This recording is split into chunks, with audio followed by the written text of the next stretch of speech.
I'm about to show you my weekly planning process in real time. But while you watch me fill this out, let me tell you why this 20-minute ritual is the difference between feeling overwhelmed and feeling in control of your week. As a busy mom juggling work, content creation, and family life, I used to constantly feel behind. But this system, it saved my sanity, and I'm going to show you exactly how it works. Here's what used to happen to me, and maybe this sounds familiar to you as well. I would wake up Monday morning, look at my task, and immediately feel overwhelmed. All these due dates, all these things I need to remember, and I would freeze. The problem? I was being reactive instead of proactive. When I skipped this weekly planning process, I would waste entire days because I had time, but I didn't know what to do with it. Or worse, I would look at everything I needed to do and feel so paralyzed that I would end up scrolling social media instead. But here's what I realized: the overwhelm wasn't coming from having too much to do, it was coming from not having a clear picture of my week. When you can see everything laid out, suddenly it becomes manageable. This is why I try not to skip this step. Even when I'm tempted to dive straight into my day, I force myself to do this first. Now, watch this part carefully. I am not just scheduling my must do's, but I am building in what I call buffer zones. And this is the game changer that most planning advice completely misses. See, I used to plan my weeks like everything would go perfectly. Spoiler alert, it never does.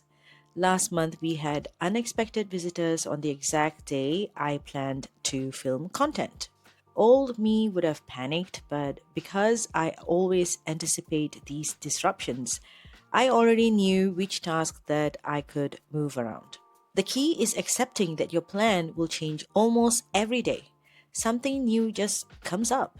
Maybe I need to stay late to pick up my daughter because she has some sudden practice for her drama class. Maybe a client emergency pops up, or maybe I just need an extra hour for something that is taking longer than expected. Now, I know what you are thinking.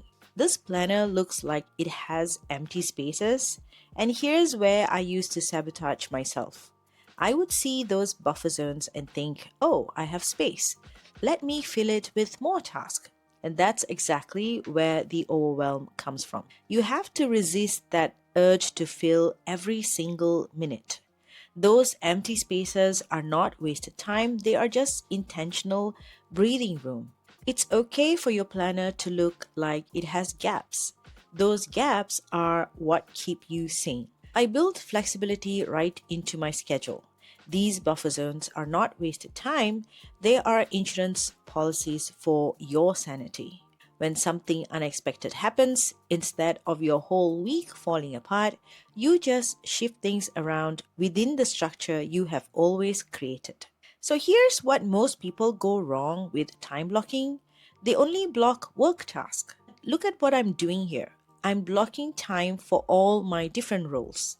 Green is for work projects, purple is for mom duties like picking up my daughter or doing lessons with my daughter, brown for house management, cooking, cleaning, organizing, yellow for health related stuff like my daily walk in the park, pink is for family event. So when every role in your life gets dedicated time, nothing gets forgotten. And here's the beautiful part: the specific task within these blocks can change, but the structure remains the same. So, my work block on Tuesday might be writing one week and editing the next. My house management time might be deep cleaning on Sunday and meal prep on Wednesday. But because I have protected that time, I am never scrambling to fit these things in.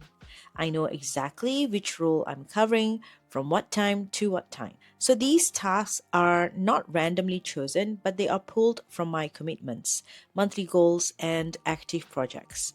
Everything has a purpose and a place, and I can see my whole week at a glance.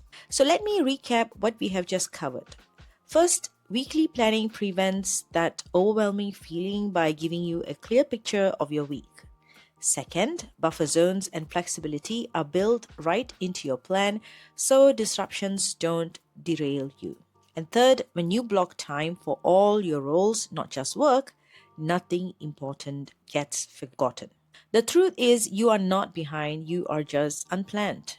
And this 20-minute investment at the start of each week will save you hours of stress and wasted time. Now that you know how to plan your week, you need to know how to exactly execute those daily plans without getting distracted. I break down my entire daily planning system in this video right here, and it's the perfect companion to what we have just covered. If this helped you feel more in control of your time, hit that subscribe button and I will see you in my next video. Bye!